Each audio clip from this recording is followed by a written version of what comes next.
Class, our today's new topic is sound travel in air in the form of longitudinal waves. So first we have to understand what is longitudinal waves.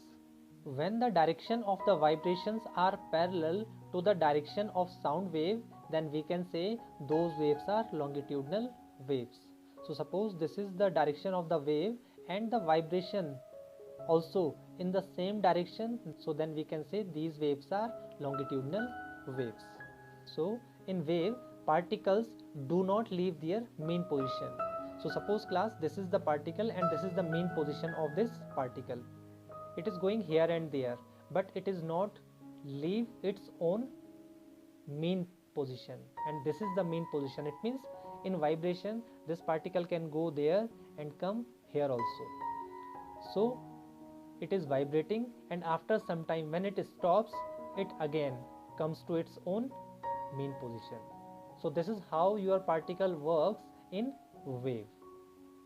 Or you can say when your particle is in the form of wave at that time, or you can say your sound waves, the particles which are vibrating, those are not leave their own place. So when a body vibrates, the particle of air surrounding it starts vibrating about their mean position. During vibration, they push or pull or nearby particles and transfer some energy to them. They then start vibrating faster and transfer energy to the next surrounding particles. This process continues till the vibrations reach the ear of a person. So now class, if I am talking about sound now, so your sound is behaving like a wave, and that's why you can hear the sound. So class, your sound normally propagate in the medium. Either your medium is liquid, gas or solid. So vibration should be there. Without medium your sound cannot travel, you all know. So your mediums are made up of particles. So if in this time you are hearing my voice just because of the vibrations of particles, and in this time you hear the voice just because of the vibration of the air particles. So how those air particles vibrate and how that sound comes to your ears, let's understand that. So class, how your sound propagate or how your sound travel in the medium. So if I am talking about in this time this medium, so suppose your medium is gas. So in this time, if sound is produced from this point, then I told you earlier sound means vibration. So sound produced means class vibrations are produced, and because of that vibrations I told you vibration is a combination of kinetic and potential energy, and kinetic energy means motion. So definitely when sound produced there should be vibration. So when sound produced, suppose this is going in this direction, so how the person who is there, he can listen this sound. So when we produce sound, this particle, I told you particle is vibrating in its mean position. So this particle is vibrating when we produce sound, but because of this vibration can push the other particle also. He can give this energy to other particle also. So class, in this time this first particle is very near to second particle. In this time your two particles are very near to each other, and in this time this first particle give the kinetic energy to the second one. So when your particles are very near to each other, we can say that is compression. So class, when they are very near to each other, that is compression. I told you earlier, your particle is not leave its own place.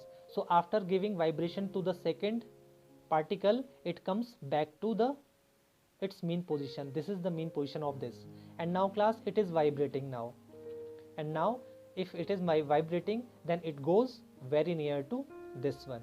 Now this particle second is vibrating and leave its place and give vibration, or we can say give motion, or we can say give kinetic energy to the third particle. So in this time class there is a gap. You can see this. So this gap is known as refraction. So this is compression and this is refraction. So class, this first particle and second particle make a compression and now they make a refraction. Now again it is vibrating and after that it comes back to its place. When second particle and third particle are very close, at that time there is a compression. So there is a compression and there is a refraction. So you can see class, when they both are very closed, it's compression. When it comes here and it goes there, then there is a refraction. Now again here you can see compression and now it comes back to its own place and now it goes to the next particle. So you can see class, compression, refraction, compression, refraction. This is the process how your particles are formed, the wave. So because of this compression and refraction, your particles are formed wave. So now hope you all understand what is compression and what is refraction. When your particles are very close to each other, then that is compression, and they create a specific gap, then that is refraction. So your wave is actually the combination of compression and refraction. This is how your longitudinal wave work. So now class, this is compression and this is the refraction. And class, in air there are so many particles, so when we produce a sound, at that time a very high amount of particles are compressed, and after that when they are vibrated, after that they just vibrate like this, and after some time they leave their place and come back to their own place. But the vibration is continuously going from one particle to another particle, and this compression and refraction is continuously going on. So this is how your longitudinal wave formed. A longitudinal wave is graphically represented by the displacement distance graph, which is this. This graph shows the displacement of particle of medium at a different distance at the same time. So class, this is the displacement distance graph of longitudinal wave. This A indicate the displacement. So this is the displacement A here. So the same kind of displacement should be here also. The same kind of displacement should be here also. But class, you can see this point is R, this point is C, this is R, this is C. What they are indicating? Refraction, compression, refraction, compression. It means after refraction, compression is there. After compression, refraction is there. Again, after refraction, compression is there.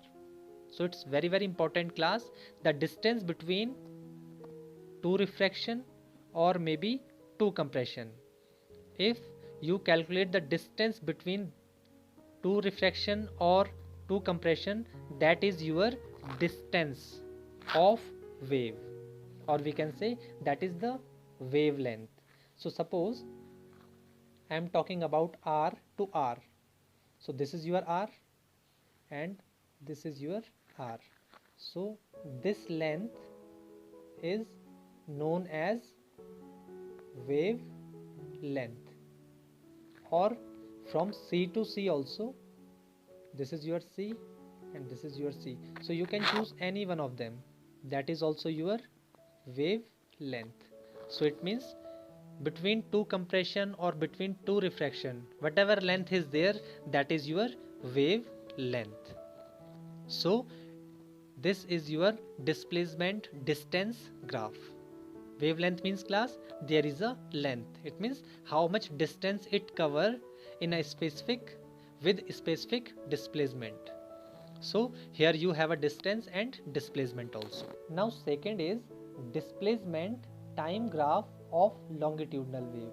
Here class you can see RC, RC, and from one refraction to another refraction. Suppose it takes time t and your displacement is A, then this graph is displacement time graph. This is the wave and this is refraction, compression and refraction. So class, in how much time one wave is formed, that is indicated by t in this displacement time graph. So by this graph you can find how much time it takes to make one wave. Understand class? So we conclude here class. If I am talking about the length of wave, the meaning is from R to R or from C to C. You can calculate any one. So if I calculate from R to R, this length is known as wavelength. Time taken to form one wave, that is your time, and this is amplitude.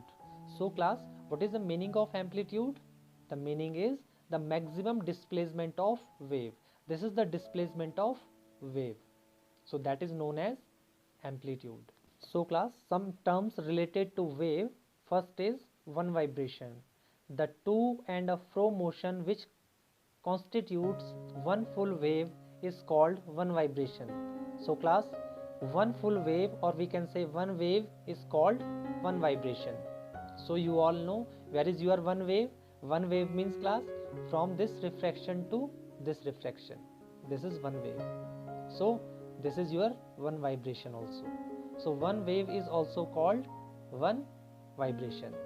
So you can calculate that by calculating from R to R or from C to C also.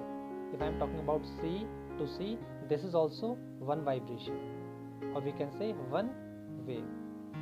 So one wave is from one refraction to the next refraction, or we can say from one compression to the next compression. Understand class? Now next is wavelength. I told you this is your wavelength.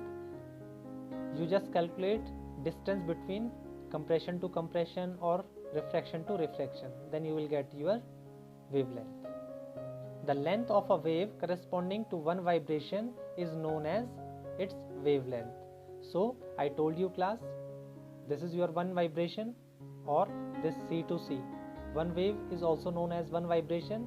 So just calculate the distance of that one wave, that is the wavelength. It is represented by the symbol lambda, by which you can indicate the length of the wave. So that is wavelength. Third is amplitude. So this A is the amplitude class, and what is the meaning of that? You can see how much up and how much down your wave can go. What is the meaning of that? Displacement of wave. So the maximum displacement of the wave on either side of its mean position is known as the amplitude. The amplitude of the wave, it is measured in meter. So class, if I am talking about this wave, there is a displacement A is here, and the same displacement A is also here, and same displacement A is here. So in whole wave your displacement should be same, and that is your amplitude, and it is measured in meter. It's very important class. So time period, the time taken by a wave to complete one vibration. You all know class, one vibration from refraction to refraction, or we can say one wave. So it means time taken to complete one wave, or we can say time taken to complete one vibration. That is time period. It is denoted by the letter capital T, and it is measured in second. And now frequency, it's important class. The number of vibrations produced by the source of sound wave in 1 second is known as its frequency. It's very important class. In 1 second, how many vibrations are produced? That is the frequency of that particular wave. It is denoted by small f, or we can say small n. The unit of frequency is hertz, which is denoted by the Hz. Suppose I am talking about these two waves.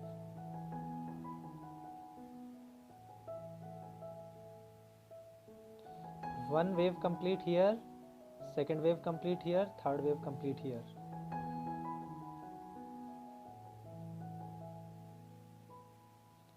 First wave complete here, second wave complete here, third wave complete here, fourth wave complete here, fifth wave complete here, and sixth wave complete here. So class,